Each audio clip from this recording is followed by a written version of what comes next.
Now, T1, the last time we spoke, maybe last month, I think you were stranded in La Paz, Bolivia for almost a month already then, right? And you were unable to come home Correct. because of the worldwide 33 lockdown. days to be exact. Yeah. So what did you and your tour group had to do to secure a flight back here? Basically, we had to communicate with our embassy a lot, and then we also kept trying with the expatriate community in Bolivia to see whether there were any chartered flights. So we kept trying and trying and trying, and also I think having some publicity also helped. At least Wisma Putra then knew our whereabouts. So you mentioned that there were actually no embassy in Bolivia, no Malaysian embassy in Bolivia itself. So you had to be in contact with the embassy in Peru, was it? Correct. So I had to keep in touch with the Peru embassy and also the Brazilian embassy a lot.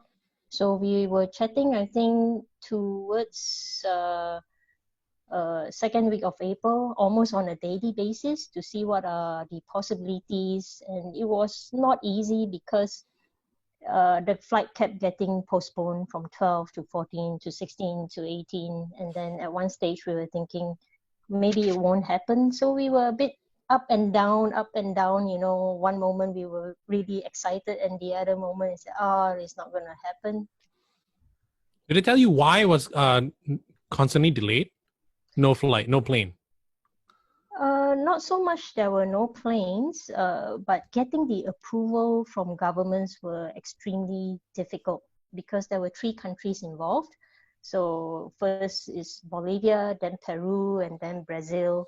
So all 3 countries had to agree at the same time. So ultimately, what was the journey? Like, tell us about your journey coming back home here. We were really excited. We were so happy, so very happy to be able to leave La Paz, that we had a celebration the night before, and then we cooked for everyone in the hotel. And then we had to get up like about 3 o'clock in the morning. And then there was a chartered bus by the embassy to bring us. And everything had to be really quick, you know. So we were so worried.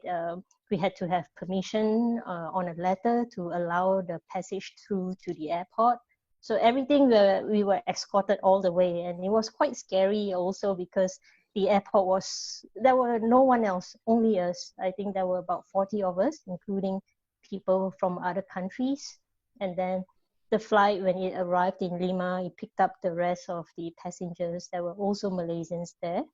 And then on to Brazil. And as soon as we got down to Sao Paulo, the airport at least was a lot more active. There were quite a number more people. So we waited a day in Sao Paulo to have our connecting flight. And that was also quite scary because in Brazil, they wouldn't issue us our boarding pass because they said, you can't transit in Japan now. So there was a lot of anxious moments. And then we flew back through Paris, and then Paris to Japan, and then Japan to KL. Every airport that we arrived, we were really worried because will they allow us to continue our journey? So it took us 4 days in total just to fly home from Bolivia. Oh, man. But were these commercial flights? That's a long flight. Were these commercial flights or like chartered flights? Only the La Paz to Sao Paulo was chartered flight because in Bolivia, everything was completely locked down, Peru as well. But from Brazil, because Brazil, they still operate their airports. From there, we were able to take commercial flights. Yeah. But of course, you had to spend extra money to buy all these flight tickets, right? Only the chartered flight. We were lucky because from Sao Paulo to KL, we could change our KLM ticket. And that was why it was such a long route. We could have bought Qatar Air that we need to spend maybe about 5,000 over just for a one-way ticket. But using the KLM, we didn't have to spend any more, but we have to put up with the long journey home. So it was a saving of about 5,000 over ringgit. So it's worthwhile in that sense. Okay. Now I remember you telling us about how some people's visas were running out, especially the Bolivian visa, right? It was expiring soon and all that. Did you have to take that into consideration as well before leaving Bolivia? In the end, we didn't have problems because the Bolivian government issued a decree to allow all foreigners to overstay their visa. So as long as you have a visa, then we wouldn't be flouting the law. Okay. Now you must be really happy to be back on home ground at least, right? Oh, what was your reaction after 4 days of traveling, and then the cabin crew announced, you're back in Malaysia, you have landed in Kuala Lumpur International Airport? What was that feeling like, Tiwan? We had high fives in the plane among the 13 of us. We were just so happy because in Paris, we were trying to board the plane and they stopped us. They wouldn't let us board the plane. So it's like so close yet so far, you can see the plane and everyone else is already onto the plane. So they stopped us because they said, Japan just issued a new ruling that wouldn't allow any transits for Malaysians. So, we were really so anxious, and that last moment I had to contact the Paris embassy there. Luckily, we anticipated all of this, so we had all the contact numbers and we had to call them, and then the airline had to call the Japanese embassy, and then, there was some very anxious moments, and we held up the whole plane, I guess. But all worked out, right? But it all worked out. Our embassy pulled through for all 13 of you Malaysians. Yes, they did. Not just 13 of us. There were 26 of us in total. But 13 went the Qatar route home, and the 13 of us took the longer way just to save money for ourselves. I see. Okay. So how relieved are you that you are home, and your family as well? How relieved are they? Oh, we were just so happy. I think we were elated when the plane touched down, and then all of us kept texting our family members, and everyone was so relieved. Despite the quarantine, we'd rather be quarantined here than anywhere else, and then to be away from the cold that we had to endure in La Paz, because we didn't have enough warm clothing. That was the main thing. And then the shops were all closed, so we couldn't buy additional warm clothing even if we wanted to, so we were just wrapping ourselves up. So that's a huge relief, to be back here and to be able to wear just a t-shirt and a pair of shorts. So that's a feeling like no other. Of course, you were saying that you are now you're now doing the 14-day mandatory hotel quarantine for Malaysians traveling back from overseas. Now, take us through the process of you getting to your quarantine hotel. Okay, we came up from the plane and everyone was looking very solemn, although, deep down we were so happy. But because there were police everywhere and we were kind of scared, so we had to queue in 2 lines and they escorted us all the way out. And then going through immigration was all special process and procedure. They had to take our temperature. We had to fill up a lot of forms. Those with high blood pressure and diabetes, they had to have their swab test immediately. So it was through their nose, and they told us it was really painful. So then You didn't have to do that? No. For the rest of us without pre-existing conditions, they just took our temperature. Okay. So thank goodness for that. Right. And then we waited for the bus, and they sprayed all our luggages, all our handbags, bags. It was all wet with I don't know what chemicals. So Then we went up the bus, and all of us had no clue where we were going to go. So we had to use our Waze or our maps and say, oh, which part of KL are we going into? So by the time we arrived at the hotel, it was about 2:30 in the morning, something like that, because we landed close to midnight. So considering everything, I think 2 hours plus is quite fast. Yeah. So from the airport, I mean, getting out of the plane into the bus was an hour and a half. Yeah, that's right. That's right. So we had to wait, and I'm not sure, there was a lot of waiting, and then we couldn't sit next to each other closely. They demarcated the seats, you know, you have to skip one seat. So everyone was waiting and very anxious. And above all else, you see all the people like clad in their protective gear. So it's like we are in an alien planet or something like that. You can't see their faces. Yeah, they are all in masks, and they are in white suits from top to bottom, and special shoes, that kind of thing. So it was scary.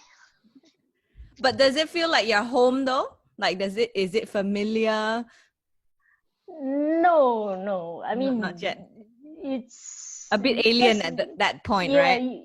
You know it's KLIA, you know it's the airport, but everyone else is clad in white protective gear. So you feel like you're an alien or something like that. Just came back from outer space. Which hotel are you in, actually? I'm in Sri Pacific, next to PWTC. Oh. Right. Okay. It's very nice, but it's again the same thing. The delivery of food and all that, they wear the full protective gear.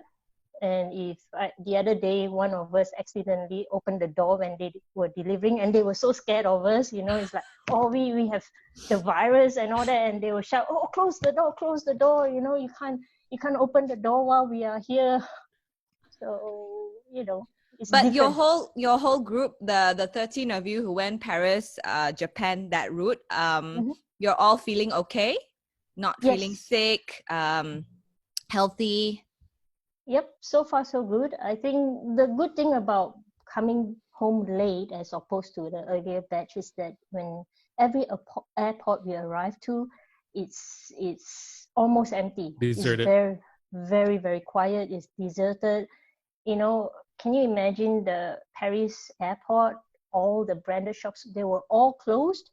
Even toilets were closed. Water dispenser were shut off, so we couldn't get water. It's just like a dead town. Even the Narita airport, Narita was better. At least there were some shops that were open, so we could at least get some food. So we were transiting there for about 9 hours. On the bus, did they tell you where you were going, which hotel? When back in KL? No, they didn't. So how would you tell your family? So we were, like I said, we just had our Waze open to track the bus where it's going. And then as soon as we know, this is the hotel, and because it's all dark, and when we passed by all the highways, most of the road signs were not lighted for some reason. So the only way was to look at our app and see, okay, where is the bus now? And then guess, right? And then guess which hotel you're going to. Because once you hit Chowkit, you're like, wait a minute, which hotel am I really going to? Because I heard that there were some hotels in Chowkit area that, you know, were not as nice. So we were really worried. Yeah. But since checking into the hotel, have you had any human contact? No, not at all. We can't. You know, so they have every floor they have the CCTV. So if they see someone coming out of their room along the corridor, they would announce quickly through the PA system and say, oh, the people on which floor, can you please go back to your rooms as soon as you can, you know, that kind of thing. Okay. The only time we went out of our room was 2 days ago. They had to take a swab test for us through the mouth, so it's not as painful, but we had to be escorted, you know, and then so we have to queue up, and then they say, oh, don't go out of the room until you are called.